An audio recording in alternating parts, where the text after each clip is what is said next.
good morning and welcome back to Questioning Sense with me, Matt. I hope you guys are well and everything is going swimmingly. All right, sorry about that. My little joke.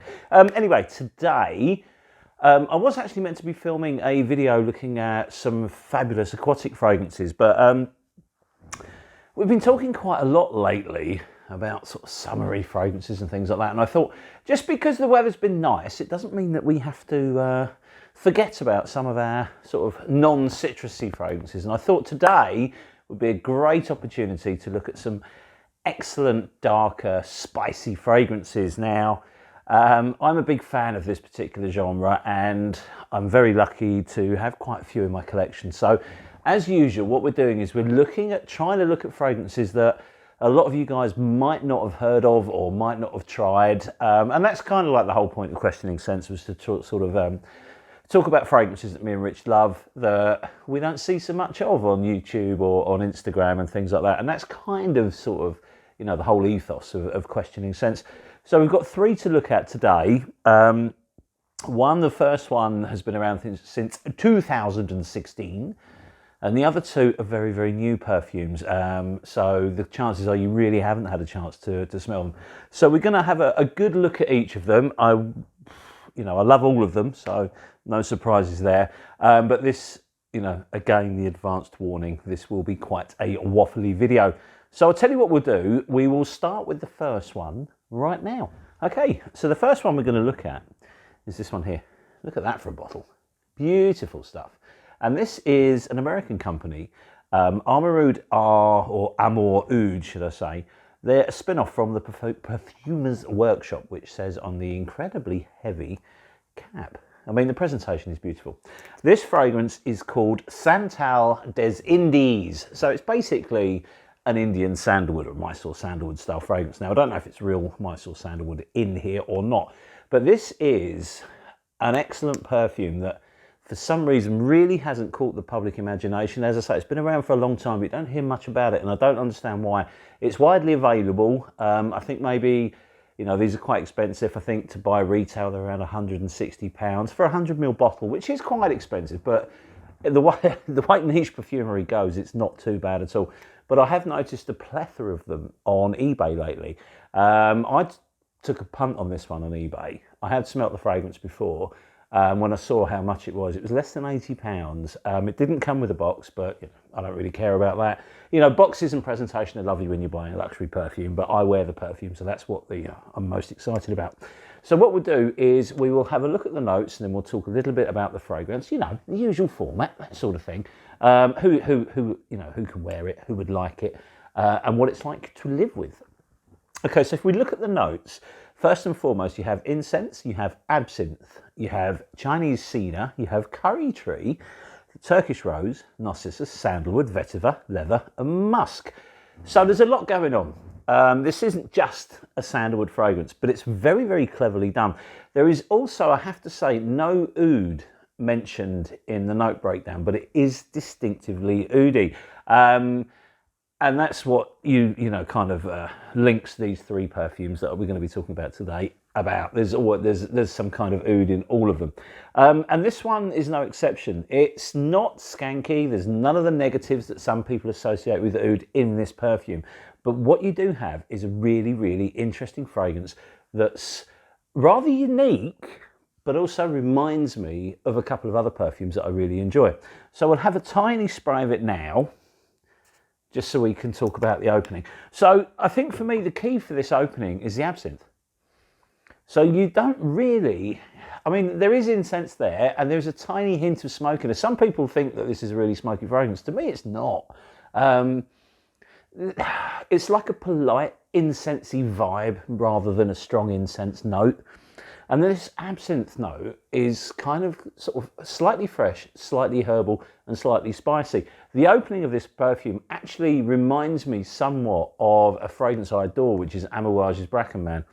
And the perfume, as the perfume develops, it reminds me of two perfumes. You have this opening of Bracken Man, and then it's almost like there's some of Tom Ford's Oud Wood comes into it. But it's like Tom Ford's Oud Wood with real oud, not whatever they use. And so it's a more realistic take. If you're a fan of oud wood, you will really enjoy this one. It's not a clone, and it doesn't sit side by side with it, and if you smell them both, you know, together at the same time, you'll notice that they're quite different. This is a much darker fragrance than oud wood. It's a much more natural smelling fragrance than oud wood. But it's got some lightness and some brightness and some heaviness all blended in together. It's perfectly pitched. And then obviously, you know, this is a celebration of sandalwood. So you've got a beautiful, beautiful vetiver-like sandalwood that comes down in the bottom. There is leather and there's certainly plenty of musk in this. You will definitely pick up on the musk. The leather, not so much. I mean, there is a leathery note to it. The curry tree is a really interesting ingredient because I was slightly concerned that this was going to be like a cumin bomb on my skin, and I didn't particularly want to smell, you know, like an Indian restaurant, and it doesn't. I think it just kind of adds a little bit to the herbalness of the overall fragrance. But because there's so many little things going on with this fragrance, you've got the rose, you've got the narcissus, and you've got the vetiver. The vetiver, not so much. You get quite a lot of that, but it's almost like the perfume uses like little flicks of various materials to help it meander along its way, and it's so well done. Bizarrely, for a heavier kind of fragrance, this works really, really well on my skin on a hot day, and I've worn it a couple of times on really, really warm days, and it's been brilliant. The performance is fantastic. It's long lasting. It has good projection. It has a really, really inviting sillage that follows you around. You just smell rather enticing, but it has got this lovely exotic feel to it, which, you know, is the sort of thing that I really enjoy. But if you like fragrances like Bracken Man, like Tom Ford's Oud Wood, but you want something just a little bit more adventurous perhaps, this is certainly going to be one for you. It's beautiful. You could wear it anywhere. I think it's ageless because sandalwood is the kind of key to this. It makes it completely unisex. It makes it completely ageless. Anyone can wear this, and it's just so beautifully done. There's a very luxurious feel to this one. It feels, you know, almost regal when you wear it. It's kind of like what you would expect a king or, you know, a sultan to smell of. It's really, really rather lovely. I'll never tire of this one, and I'm so glad I got it. So keep your eyes peeled for it because, as I say, it does come up on eBay, and I'm, you know, it's always a gamble buying from eBay. I totally, you know, respect that, and you know, you've got to use some kind of caution when you're leaping in. But you know, if you're in town, if you're in London, you can go into Javoy, you can smell it. I'm not sure where else these guys are. I think they may be in Harrods. Or if you can find an online seller that sells samples, I highly recommend you sample this one because it is absolutely lovely. You know, I'm a sucker for sandalwood, and when it's done this well, it's beautiful. I don't know, you know, what sort of level of naturals are being used in the perfume, but for me, that's not so important. I know lots of people have hang-ups and want all natural perfumes. I'm not bothered. I like a perfume that smells fantastic, that lasts well and has good performance, and this certainly ticks all of those boxes. So this one is highly recommended. Little pricey, but an incredibly good fragrance, and one that I'm incredibly happy to have in my collection. Okay, so next up, we're going to look at Lahore from Shiraz Perfumes. Okay, so Shiraz Perfumes are a very, very new house. There are two main fragrances in the collection, and I think there's a limited edition one as well.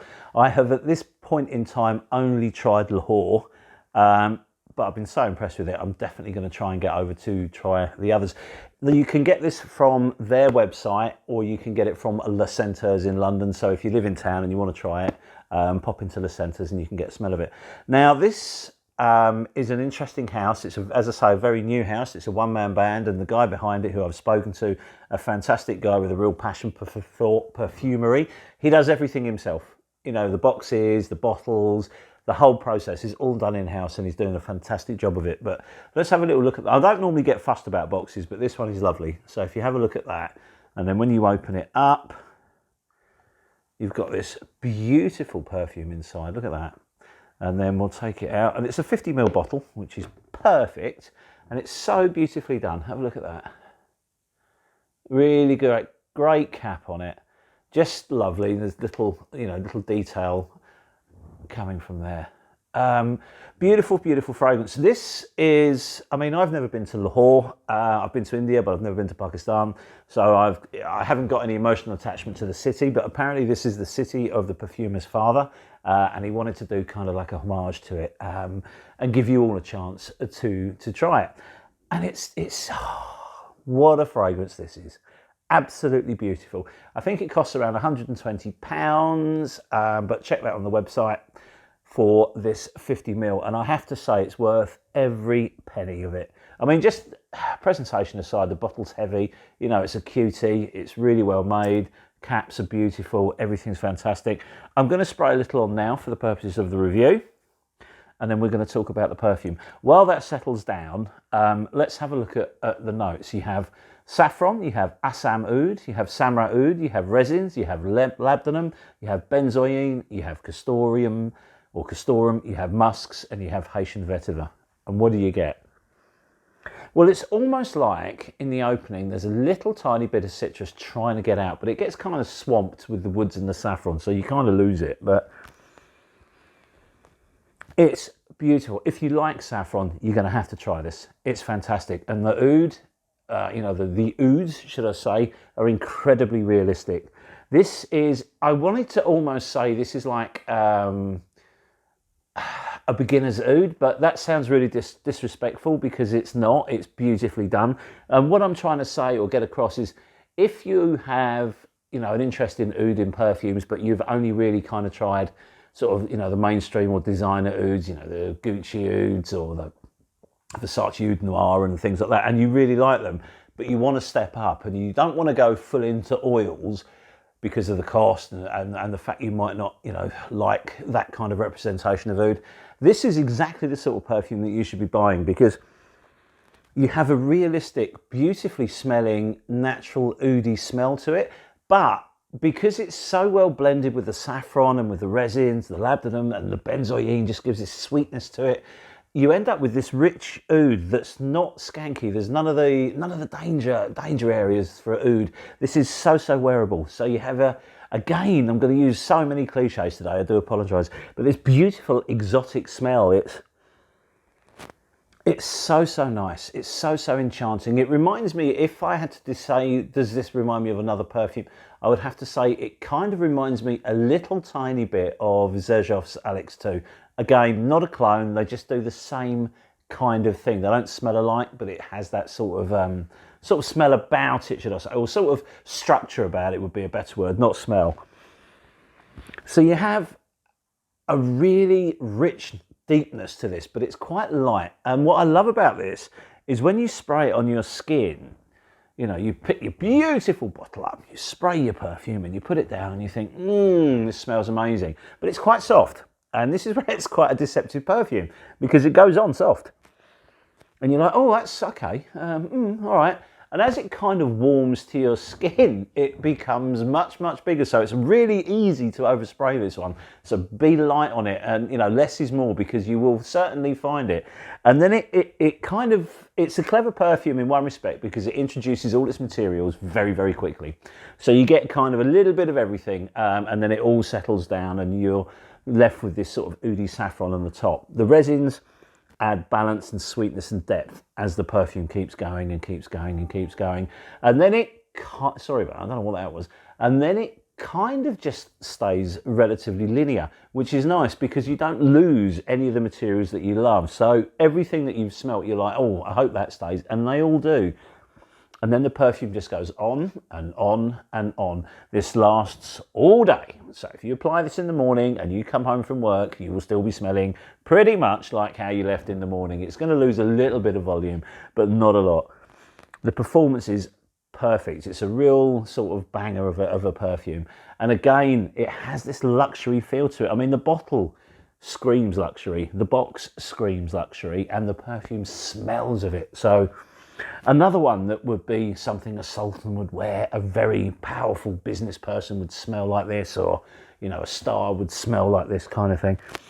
But because of the sweetness, and there is a little hint of something animalic in here, which is obviously the castoreum. I don't think, you know, There's enough of it for you to worry about. And I think just a tiny hint of something animalic makes the perfume quite sexy. And it works so well. It's it's alluring. It definitely draws you in and holds your interest. And, you know, it's one that you're never going to bore of. But what I have to say is, for such a young house with, you know, a very sort of, and I don't mean this in a disrespectful way, inexperienced perfumer, the blending is spot on. Everything works perfectly well. It smells like it smells like the work of someone who's been making perfume for a very, very long time. If someone had given me this and said, look, this house is really popular, they've been around in the Middle East for a long, long time and they're really well respected, I would totally believe that. I wouldn't have realised that this is, you know, a guy living in London sort of striking out into all the perfumery. And I have to say, bravo. This is an excellent perfume and I highly recommend it. If you can't get into the centres, I think you can buy samples from them. As I say, there's another one which is a rose-based fragrance, which I haven't tried yet. And there's another one which I think is more of a fougere, but I think that was a limited run. So I don't know the availability on that one. But I'm pretty sure you can get samples of this from Le Centre. So get onto those guys. They really know what they're doing. And I really hope you get to try Lahore, because it's just a fantastic fragrance. So there you have it, a completely unisex, slightly masculine leaning, gorgeous, exotic, opulent fragrance called Lahore. Highly recommended. Okay, so the third and final exotic, dark, spicy, oudi perfume is called Tempest, and it's from the house of Soma. Now, here's the box, and again, a beautiful box, and here is the bottle. Beautiful stuff. I'm sorry this is a bit of a fingerprint magnet, but I was mucking about with it earlier and I've got my sticky bits all over it. Sticky mitts, not sticky bits. And look at that. Now, some of you will remember another review I've done on another Soma perfume called Veridi, and they have actually changed. The packaging is now slightly different. And if you look, the bottles have changed somewhat too. The cap and the way the plate on the bottle is completely different. So this is what they look like now, and this is what they look like then. So these are fantastic perfumes. Soma are a house that are definitely going places. So Veridi was one of the original three. All very, very good. And then I think there was 3 or 4 more got added to the collection. So Dan, the guy behind the house, actually sent me this one. And he... He knows me inside out. So I've looked at the collection, I've looked at the notes, and they all look really, really interesting. But there's one that stood out. So before I even spoke to him, he knows me so bloody well. This arrived, and this is, I nearly swore, fabulous. They have smashed it out the park with this one. And, you know, Dan, as I say, knows me incredibly well. So I'm going to read you the notes.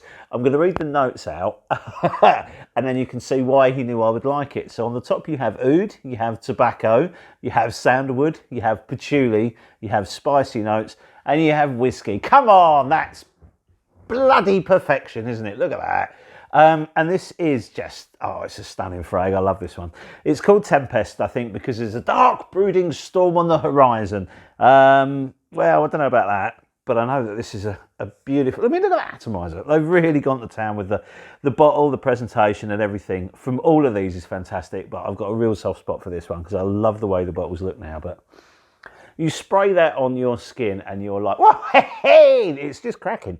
There's an oudiness that hits you straight away. And again, like the other two, they've just pitched the oud perfectly. There's nothing to worry about. There's no blue cheese. There's no Band-Aid. You know, there's nothing horrible there at all. It's just this deep, intense woodiness that clicks like that with the tobacco. It's perfect. It's absolutely beautiful. And then what I love is, although the whiskey is on the base, you pick it up straight from the get-go. So it has this boozy, deep, rich opening, which is absolutely stunning. There's enough spice in here to make it exciting. So it's not just a straight boozy tobacco, which has been done a million times before. What they've done is they've constructed it all on this lovely sandalwood base. So you've got a warm, almost creaminess to the whole perfume. It just smooths everything out with this beautiful booze that kind of weaves in and weaves out. I really pick up on it in the opening, but not so much for long. It's just this boozy hit, and then it kind of disappears, but it doesn't go away. It comes back, and it's just, oh. So it's like an aged old boozy barrel with some patch and some oud all swimming around in it, and a really, really accurate killer tobacco. And what I also really appreciate with this is there is some sweetness in it, but it's not like really sweet tobacco, really sweet tonka, or really sweet vanilla, and loads of sweet musks and all the rest of it, which we're seeing so often. This is a very grown-up fragrance. It's not a screechy, you know, one for the thrusters. No disrespect, thrusters, but you will love this. If you like an oudie boozy fragrance, this is going to be right up your street. It's not smoky or anything like that. What you see in the note listings is what you get. Excellent for fragrance. Unfortunately, I've only had this in the summer, so I don't know how this is going to wear in the cold. Just looking at that note listing, you know that this is going to be an excellent fragrance for the winter, but it works well in the summer too, especially on a summer's evening. And it's not something that I would normally gravitate towards to wear to the pub on a summer's evening, because you know, I think this is more of a winter-leaning fragrance. But I've worn it just to check out how it performs and stuff, and it's admirable. There's a really bright opening, good longevity, excellent sillage. It's exotic and it's exciting, and it's well worth exploring. If you haven't tried anything from Soma, I think you can buy samples from these guys direct, and check out Veridi as well, because it's this is just a grown-up, beautiful, gentleman's leathery fragrance. I love this. There is a full review of it on the channel, so please have a look at that. But from the new batch, this is blinding. I absolutely love this one, and I'm going to hammer it. So there you go. This is my take on Amouroud, Santal des Indes, Shiraz Lahore, and Soma Tempest. 3 fantastic fragrances that I urge you to explore. All of these are highly recommended. All of these are absolutely wonderful. And I'm really, really lucky to have them in my collection. So there you go. Thank you very much for your time. And just to let you know, yeah, we will be back. I will get this aquatic video filmed this week, so keep your eyes peeled for that. Anyway, as ever, thank you very much for your time. I can't do the clap. I'm being annoyed about that. I had to go for an x-ray yesterday because my shoulder is still not bloody right. So it's just going to be the thumbs up. So we will see you on the next video. Cheers, thanks, and bye.